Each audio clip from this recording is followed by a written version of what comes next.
institutions for higher learning. School is in session. Daily schedules covering a wide variety of courses and extracurricular activities continue year-round for over 30,000 students here at the University of Florida. The beautiful weather allows one to take advantage of the vast athletic facilities the campus has to offer, such as racquetball. But today, the activity moves indoors to the O'Connell Center, a multifaceted complex that houses a number of sports. This afternoon, the United States takes on the USSR in gymnastics, and a big crowd is on hand for what should be a great competition between these two teams. Good afternoon, everybody. I'm Jack Whitaker, and welcome to another in our series of the USA versus the world in Olympic sports. Today, another look at our ever-improving gymnastic team as they do battle against the Russians who dominated the 1980 Olympics and the 1981 World Championships. Kathy Rigby will be along a little later for the women's competition. Gordon Maddox is here for the men's. And Gordy, the Russians seem to turn out world-class gymnasts about as easily as we turn out automobiles on an assembly line. Jack, it looks that way to me, too. In fact, I think the Soviet officials are boasting just a little bit about the tremendous depth of the Soviet national men's team. Not a one of the gymnasts that they've sent to this competition has any kind of international reputation. And yet I think you're going to be amazed with the difficulty in which they put their exercises together. And I think there's a good reason for this. When you watch this gymnasts, look at their body type. I happen to think that they have the perfect body type for gymnastics. They're short, they're lean, and they're mean. And speaking of being short, I think the Americans are just a tad short-handed. Bart Connor is back in Norman, Oklahoma, recovering from surgery on his elbow, had some chips removed. Jimmy Hartung just led his Nebraska Cornhuskers to their 4th National Collegiate Gymnastics Championship. During the competition, he tweaked his back a little, and he's home resting. But the man who won the all-around in that competition, Peter Vidmar from UCLA, is here. And I believe that Peter and his American teammates are ready to give the Russians a real run for their money. The first rotation for the men is the floor exercise. There are 6 competitors from each country, with the 5 highest scores for each team counting toward the team total. Up now is one of the United States' premier gymnasts, a junior at UCLA, certainly one of America's hopefuls in the 1984 Olympics, Peter Vidmar. He's our current NCAA all-around champion, unseeded Jimmy Hartung from Nebraska for that crown. He won the USGF National Championships early in the year, so he's proving that he really is probably the most consistent all-around man on the American team. Peter Vidmar has difficulty in this event, however. You might recall a few weeks ago, he fell out of bounds on his mount, a full-in double back against the Chinese. Peter is hitting today.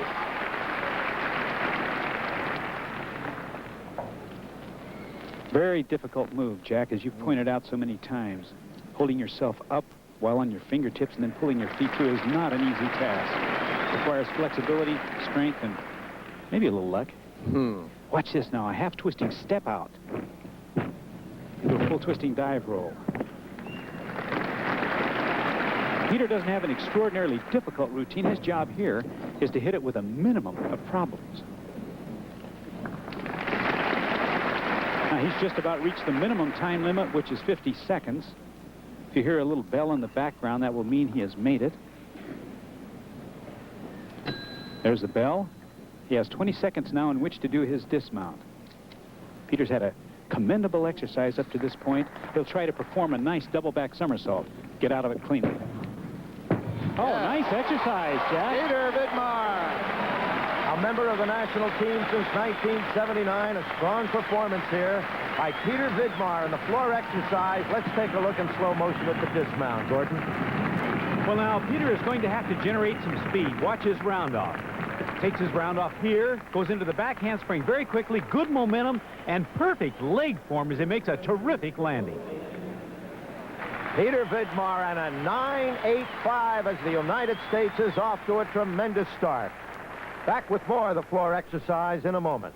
Scott Johnson, Colorado Springs, and the University of Nebraska. He'll be mounting with a full-in double back. He's a strong tumbler. Okay, Scott, don't go out of bounds now, please. No flags, apparently no deduction. Scott, of course, a member of that very powerful University of Nebraska national championship team. Good all-around gymnast. Terrific ringman.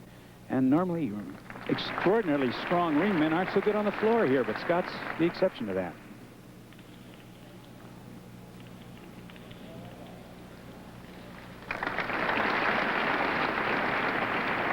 Okay, getting set up now for a front handspring, a full twisting dive roll.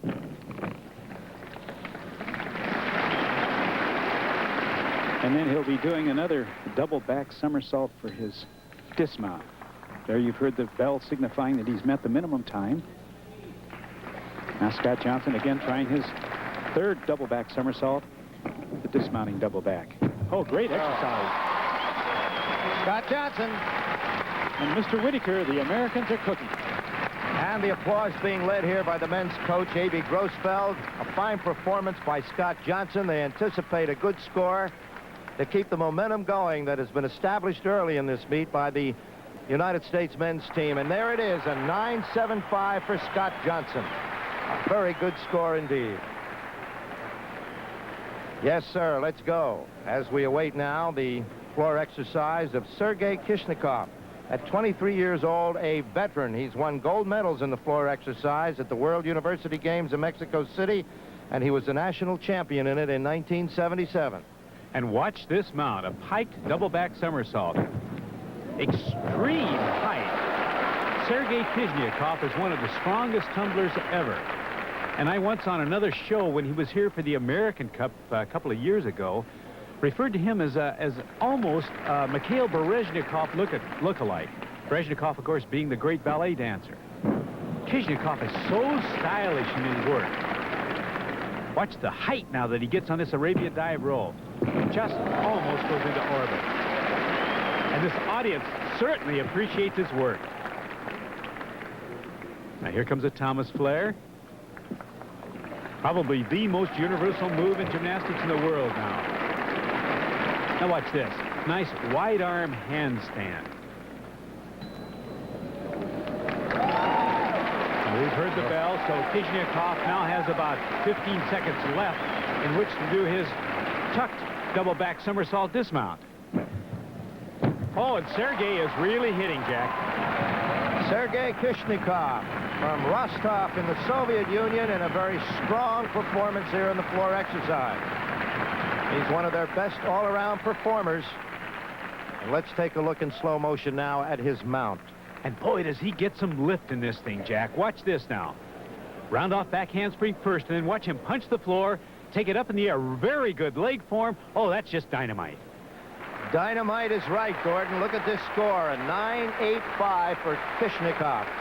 But despite that strong performance, after the first rotation, the United States takes a slight lead.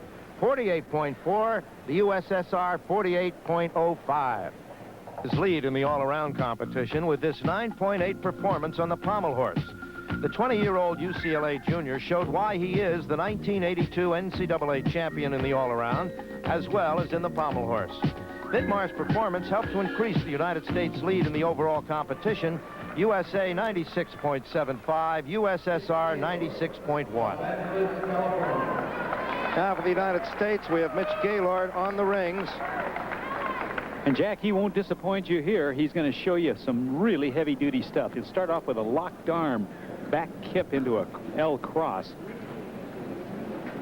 or into some form of cross. There it is, just a regular cross.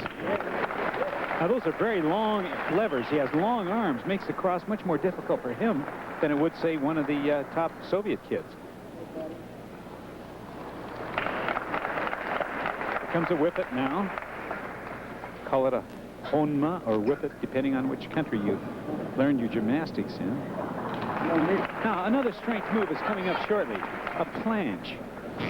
No, a triple flyaway. All right, left the planche out.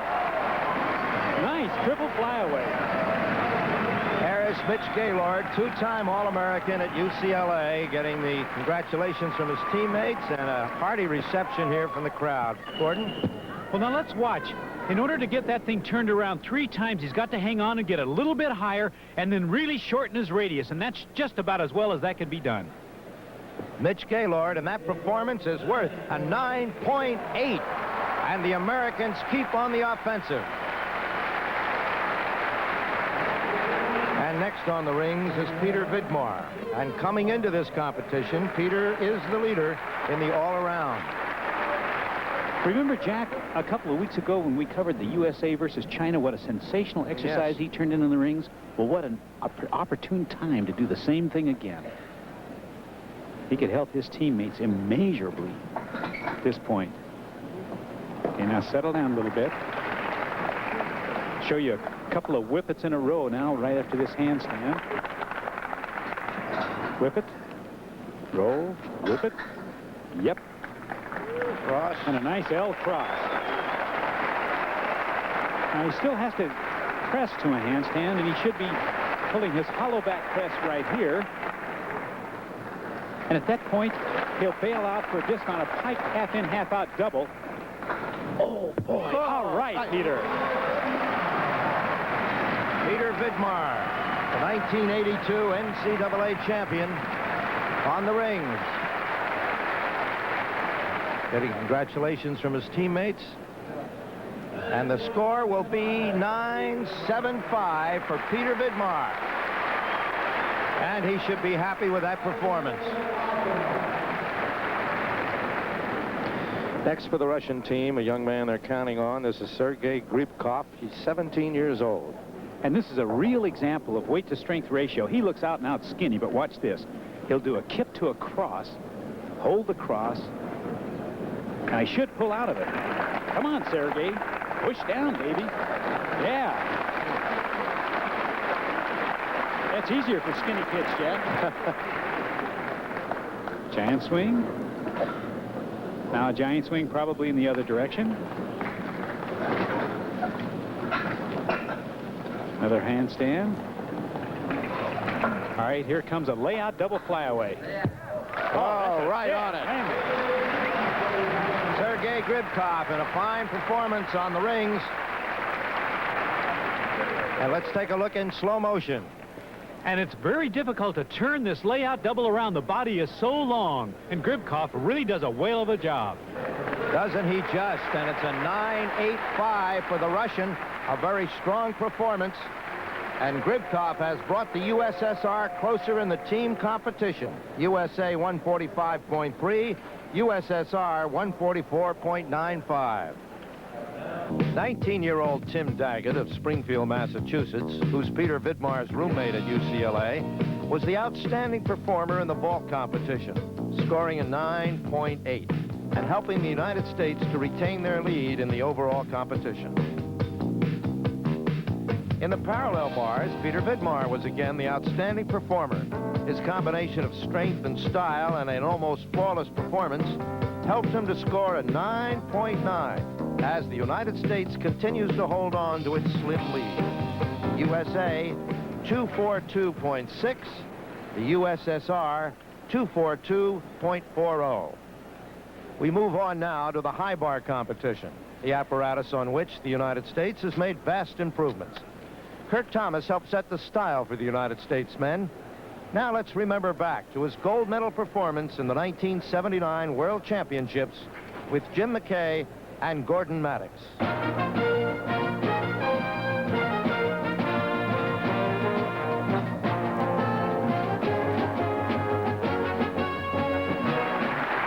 Last man in this event, last man in the competition. He must get a 9-9 to win the gold medal. And, Jim, it has been their day, the Americans' day, all day. They'll never get a better crowd than this. They'll never get better conditions.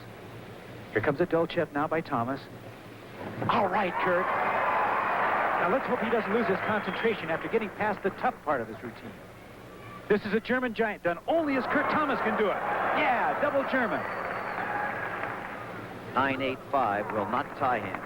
It's 9-9 to win. Now he's got to do his double, full twisting double flyaway. Super routine. What a beautiful soft landing. And Kurt Thomas received a 9.9 for that performance and the gold medal. And now on the bar, we await the performance of the Soviet Union's Radik Gabatov, 18 years old. And watch this. He has a whole series of one-armed giants. He has more one-armed giants than I've ever seen. All right, there's the first set. Two one-armed giants with an immediate Delchev. One-armed giant into a flyaway half-turn recatch. Incredible. Now he'll do a pivot. A full twisting one-arm giant, that time on his other arm. Now, the next time you see him in one arm, be prepared. He'll do a flyaway, a double flyaway right out of the one arm. Should be right in here. One arm into a double flyaway. Phenomenal. Radik Gabatov, 18 years old, a dramatic performance on the high bar. This young man, whom the Russians are counting on very heavily for 1984, getting the congratulations of his teammates. Let's watch it in slow motion. We'll be taking a look at the Delchev out of a one